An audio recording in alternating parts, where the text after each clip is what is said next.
Hi, folks. Thanks for joining. We'll give it just a couple seconds as folks join the room, and then we will get started.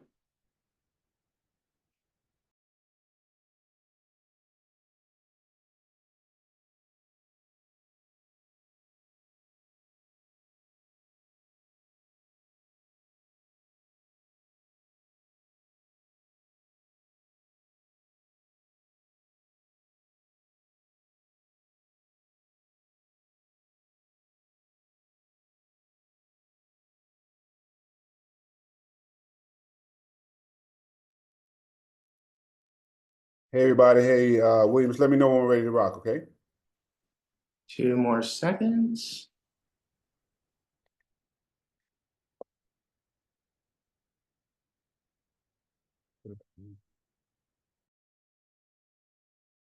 Seconds. Okay, we're live. Public Advocate, we'll turn it over to you. And thanks again, everyone, for joining. We do have a few tenants on the line as well who are going to speak after the Public Advocate, and then we'll take questions from reporters. Feel free to drop your questions in the chat or the Q&A box. You can raise your hand or email us at press@advocate.nyc.gov, and we'll take on topic first, followed by off topic. But with that, we'll turn it over to you. All right, can you hear me, William? Loud and clear. Oh, thank you so much. Peace and blessings, love and light to everyone. Good morning. Thank you for joining us. I'm glad to be joining you, and also really glad to be doing this from outside of building as we usually would. As you know, today is the coldest day of the year so far, the coldest day of the winter so far. We're facing colder temperatures than we've seen in several years. And while this extreme cold temperature are difficult for all of us, for tenants in the worst buildings owned by the worst landlords in our city, they can be really dangerous or even deadly. When I was in the city council, I was proud to have worked on legislation to help set minimum temperatures during heat season. Landlords are required to keep indoor temperatures at 68 degrees or higher between 6 a.m. and 10 p.m. and at 62 degrees or higher at night from October to May. That isn't merely about comfort, it's about safety. The risks associated with sustained time in freezing cold apartments are very, very real. Seniors, infants, people with chronic cardiovascular or lung conditions, people using alcohol or substances, and people with cognitive impairments such as dementia, serious mental illness, or developmental disabilities are at increased risk. Please, New Yorkers who can hear me, check in on any of your families or neighbors who fit these categories. I want to take a moment now to let tenants know that if they are having heat or issues of compliance with the law, they can report them to 311. They can also reach out to my office. And as we have seen years ago in Twin Parks, potentially mere days ago in Allerton, desperate tenants often turn to unsafe heating devices to stay warm, with the resulting fires destroying buildings and lives.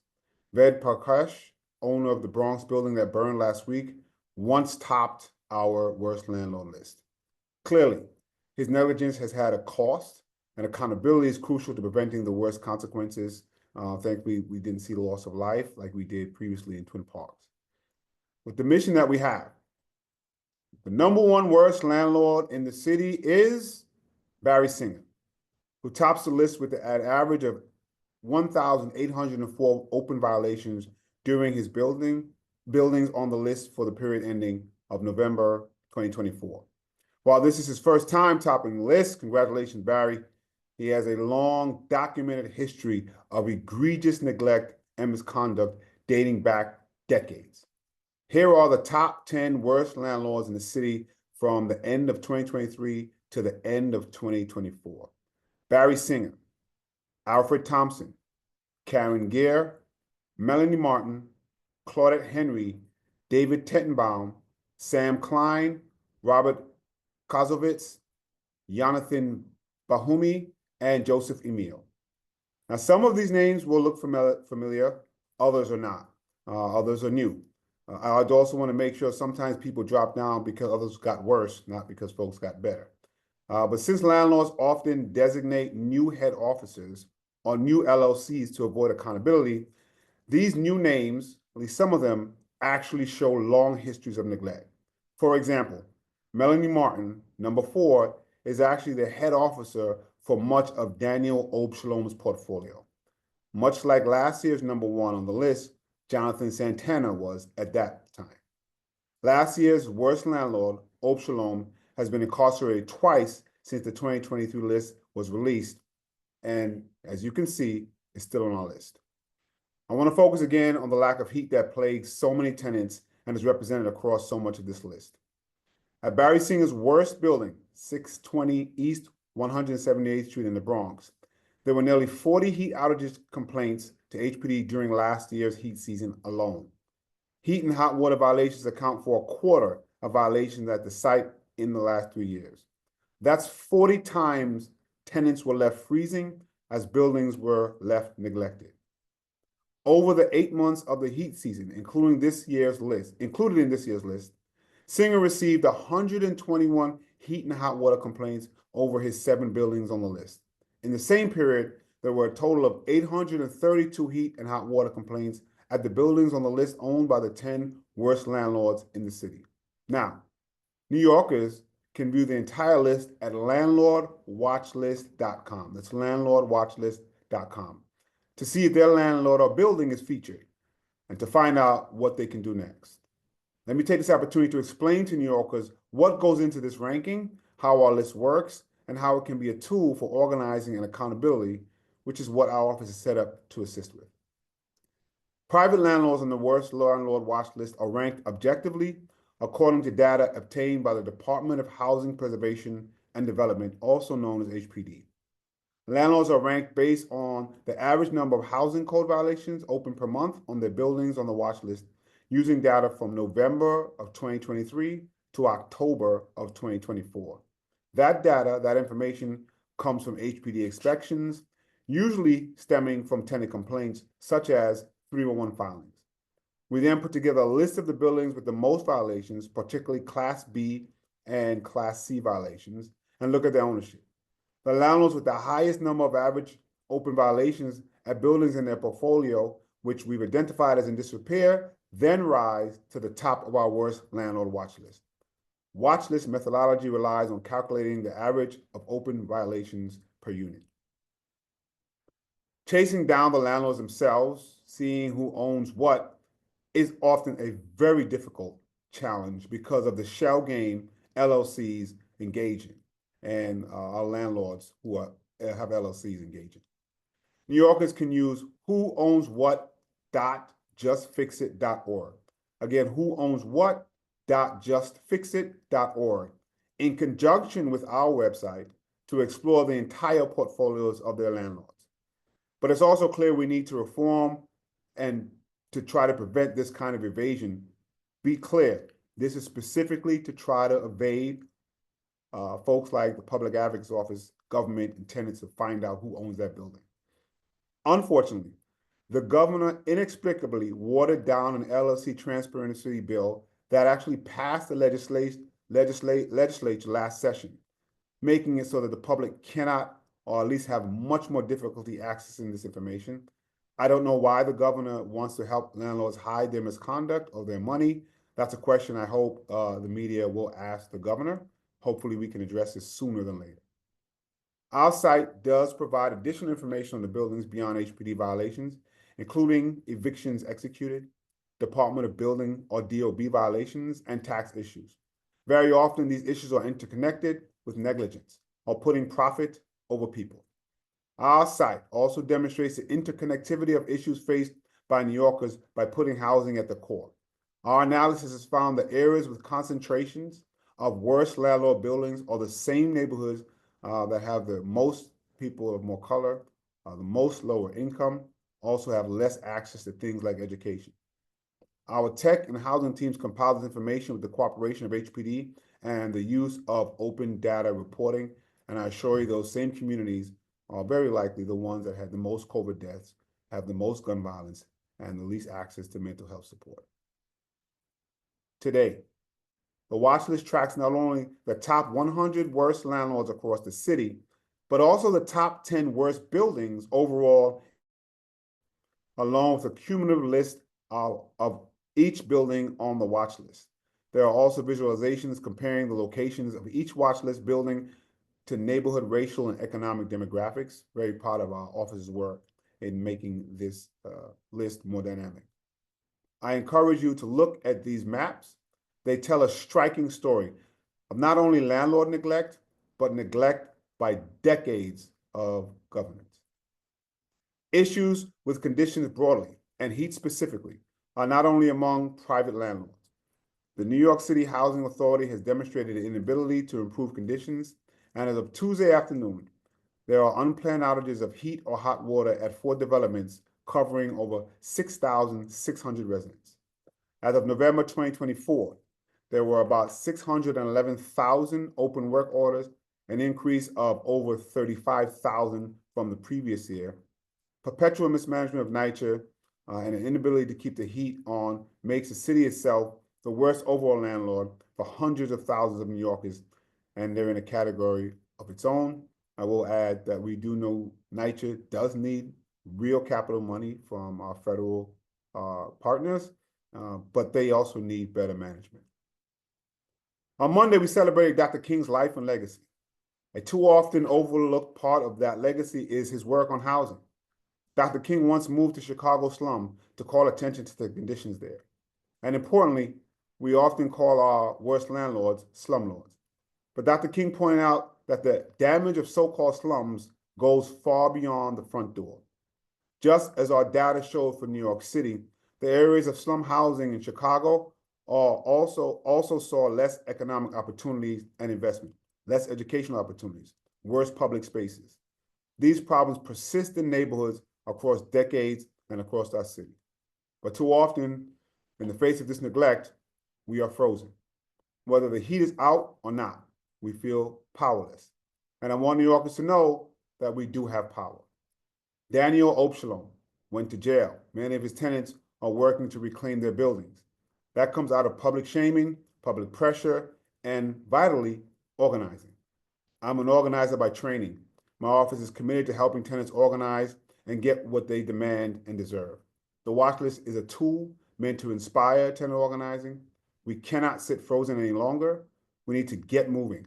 So I want to take this moment to hear from some of the organizers doing that work and to make it hot for the landlords that have left us out in the cold. We do know that Watchlist does have the impact of public shaming. We do know that people don't want to be on that list. We're inviting them to do what is right for your tenants so you don't get on this list. So the phone calls we receive, people who reach out worried about this list, there is a way not to be on it. It's to provide heat, it's to provide hot water. It is to make the repairs that are necessary. It is to make sure we're not continuing to put profit over people. And we're going to find ways to strengthen this list and strengthen laws to make sure that this finally, at some point, really comes to an end. And on days like this, we don't have to worry if people are using ovens or dangerous space heaters to keep themselves warm. With that, I'd like to call up first Eva Santos Velos, who's a tenant organizer at Met Council on Housing. Thank you, Jumani.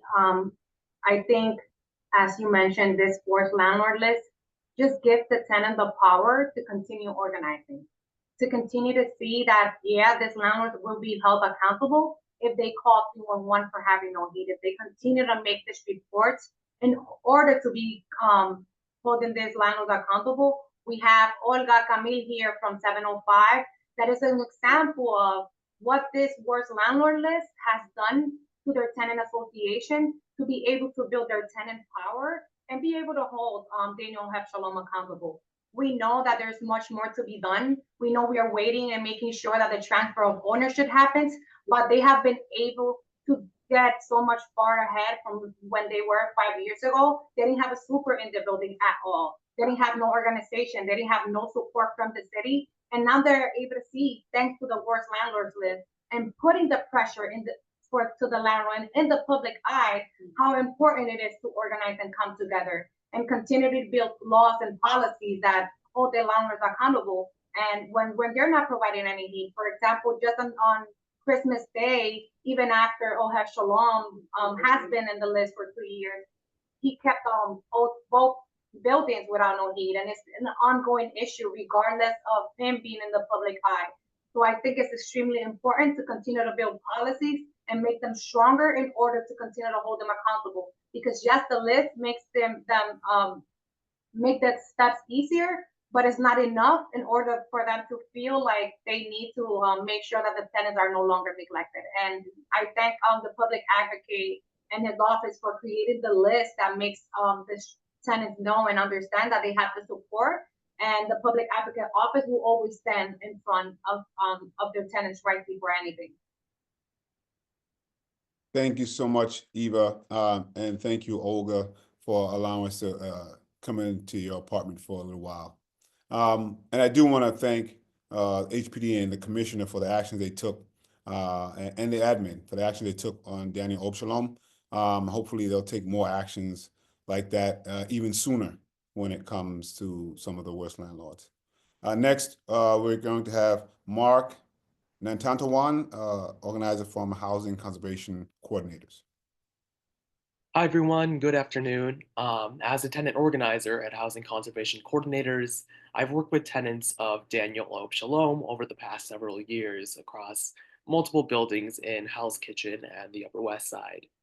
And they've been through a lot over these past years: deprivation of heating in their homes and hot water, gas outages, cockroaches, rats, mold, deteriorating apartments, and crumbling buildings. But, more fundamentally than that, homes which felt unsafe and insecure and which failed to meet their basic needs under a landlord which obviously, blatantly, didn't care for their basic welfare. Conditions have improved in some buildings due to residents taking action and our city jumping in to support them. And for that, we are extremely grateful. But some tenants are still texting and calling me in this new year to complain about rats and mold, fridges and stoves and other appliances that aren't working, supers that aren't fulfilling basic repair requests, and so on. Every time we go to the press, we talk about how outrageous all of this is. Daniel Obshalom has been a shady landlord for decades. You can find articles about him dating back to 2005. But nobody held him accountable for the longest time. He's been to Rikers Island twice now, which is definitely a fair measure of justice that's been taken. But he's still allowed to keep his buildings and continue operating as a landlord, as we just saw under the name Melanie Martin. He's still ranked as the #4 worst landlord in New York City. And of course, there's Barry Singer and dozens of other landlords out there with hundreds and thousands of housing violations across their portfolios. There's rampant neglect and mismanagement and harassment, which still exists in countless homes across the city. We are here today to shine a spotlight on all of this and call for action. There's a lot that we can do, and I don't have nearly enough time to outline all of it, but we do need to ramp up policies to punish landlords for violating housing law quickly, effectively, and decisively. When it comes to the very worst landlords, we should have the power, the city should have the power to take away their buildings, whether it's through reviving the third-party transfer program or licensing landlords or some other policy.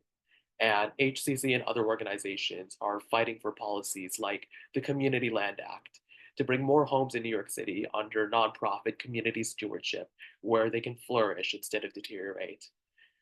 Thank you again to Public Advocate Williams for helping us shine a spotlight on all this today, and I hope we can all work together as a community in the new year to make the city a better place to live in. Thank you. Thank you very much, Mark. Really appreciate it. Next, we're going to go to Anna B. from, is Anna B. ready? We can do Paul as well, whoever's ready. Hi, this is Paul Epstein. Paul Epstein from Northern Manhattan. Northern Manhattan Community Land Trust. Very glad that Mark mentioned the Community Land Act. Definitely something we support, and all the community land trusts in New York City supports. I'm really here to support Olga and the 705, 709 tenants of 170th Street tenants who fought against, with Ava and Met Council's help, organized against Daniel Obshalom, because they've expressed interest in eventually becoming part of Community Land Trust.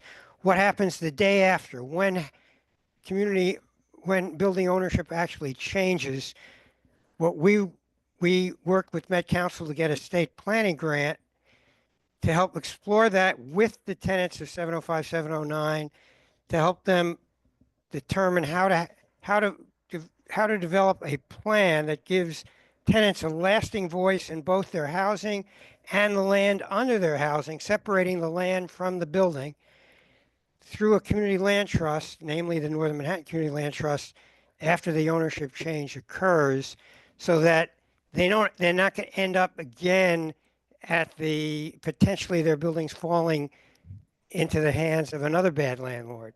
Let's let them have control of it themselves and have the land taken out of speculation so no bad landlords can get it in the future. And I'll leave it at that. Just mainly want to be here to support those courageous tenants of 705, 709, 170th Street. Thank you so much. Much appreciated. And I think Ms. Anna B is off now. Is she still here? Okay. We have sorry. lost the other tenants, but if they join, I'll bring them back in. At this time, though, we can, for reporters who joined us in the Zoom, feel free to raise your hand if there are any questions. You can also drop them in the chat or email us at press@advocate.nyc.gov. The website, like the public advocate said, is live with the latest data. And for folks who are requesting the deck presentation that was shown during the Zoom, we can email that to you as well. But any questions now, feel free to, again, raise your hand, drop them in the chat or the Q&A box, and we'll give it just another moment.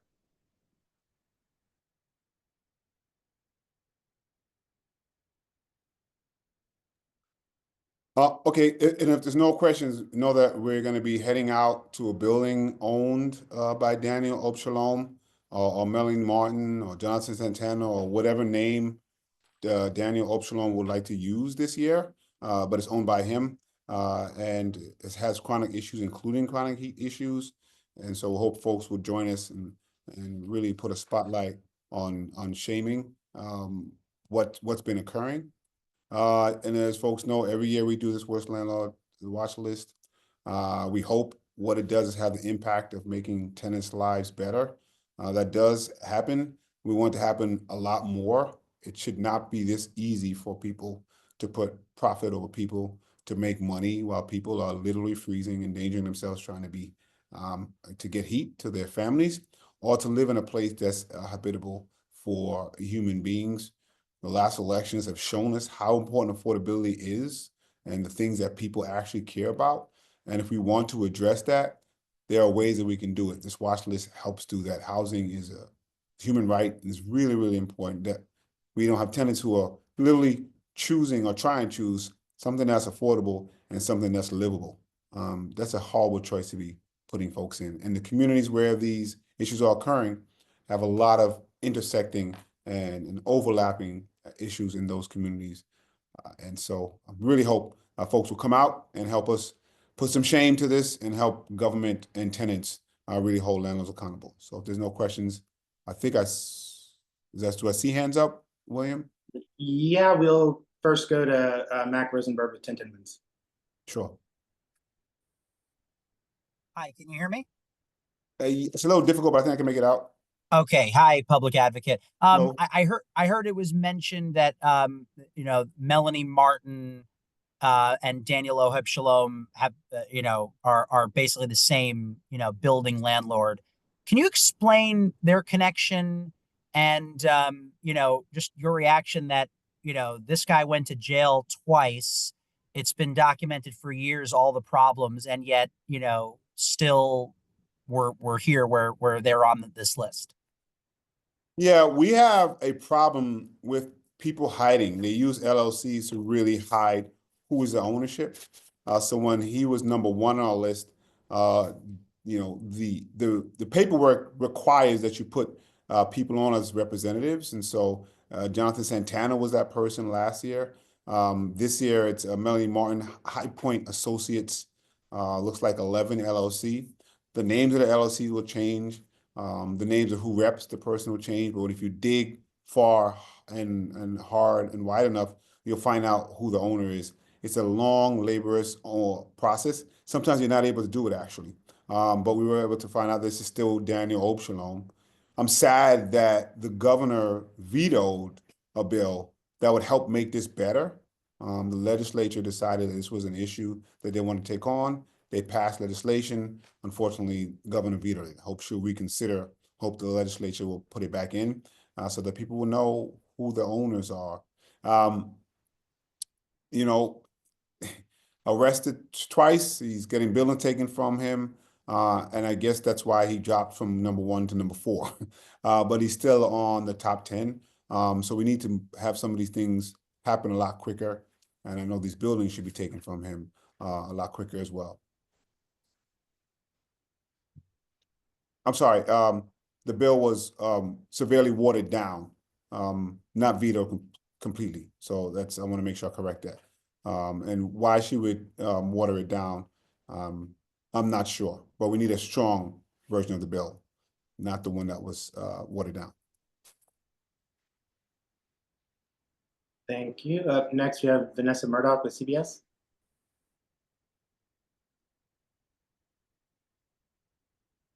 Two questions. I first am curious, what is the name of that bill that was watered down? And secondly, is truly the only recourse right now for any action to be taken is tenant organization? The city has no ability to help at all? So we'll get you the name of the bill. The part that was most watered down is that the public doesn't have access to the info. And that's who we need to have access to the info. So we'll get you the name of the bill that was watered down. I think it's called the LLC Transparency Act. Okay, thanks. You're welcome. I think there's a lot of things the city can be doing. I think we can try to remove these buildings a lot faster than we're removing. There are landlords who do business with the city in other places that I think we can strengthen. We've put some bills in place in the city council we're trying to get passed to strengthen. So we do think there are things that they can be doing. We're just not doing it. And until we make it uncomfortable and less profitable for our landlords to do this, then they're going to keep doing it. We literally have an owner who went to jail twice, has buildings being taken from him, and he only drops from number 1 to number 4. And so what is it going to take to get him off the list? It means we have to continue to apply pressure. And to your question, yes, it feels like the tenants, they're left without a lot of recourse, and that's the blame of government.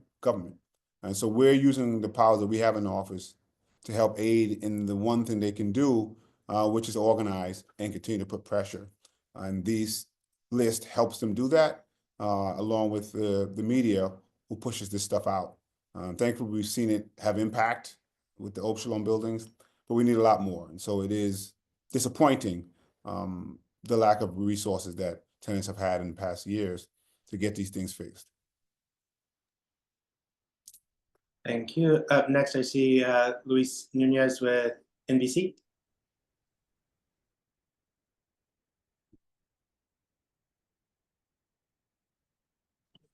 You with me? Yes. Good morning. Morning. Good morning, Public Advocate. Luis Nunez with Telemundo 47. Just a quick question. What's your recommendation for people that are planning to rent in the future? What is the best way for our community to get informed before of trying to sign a contract with any of these properties that have so many problems? I think one of the best things that folks can do is look at websites like the worstlandlordlist.com and the Who Owns It, justfixit.org. Looking at websites like that to see if your landlord's on these lists would be helpful. But, I want to make sure I'm living also in reality. There are a lot of folks who don't have the options. So now if they don't sign up, they may have no place at all.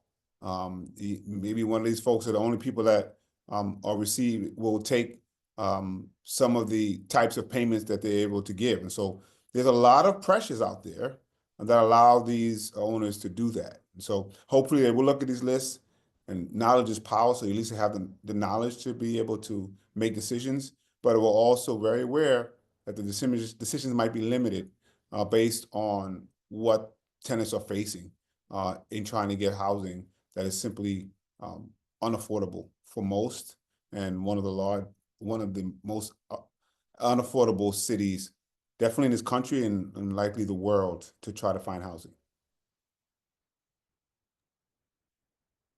Thank you, and time for just one or two more. I see in the chat, Ryan Schwach with the Queens Daily Eagle said, Queens seems to have the least amount of buildings on the list. Is there any light that could be shed on that?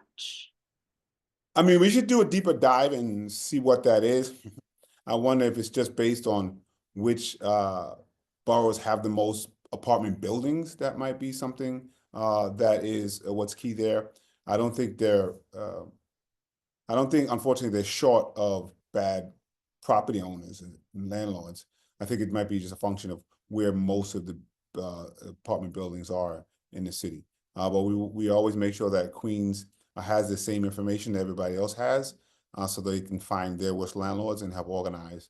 And our office is, of course, here to assist as well. All right. And by the way, that's one of the reasons our office decided to do and break down these buildings by borough, because we do know there's a concentration of where these bad buildings are and these property owners are, but we don't want boroughs to feel left out. So they're all worse landlords in Queens, and they're all bad landlords in Queens. It's very hard to live in. Just because your bad landlord is not as bad as the one in the Bronx doesn't mean you don't have heat or you don't have a good place to live. So we want to make sure that they have the same tools and the same assistance as everyone else. Thank you. And with that, I don't see any other questions. As the public advocate said, we'll be doing a site visit of one of the buildings that are on our worst landlord list this year at 1:30. And reporters who are interested in touring with us, you can email us at press@advocate.nyc.gov for those details. But with that, I think we can wrap. Peace and bless everybody. Thank you.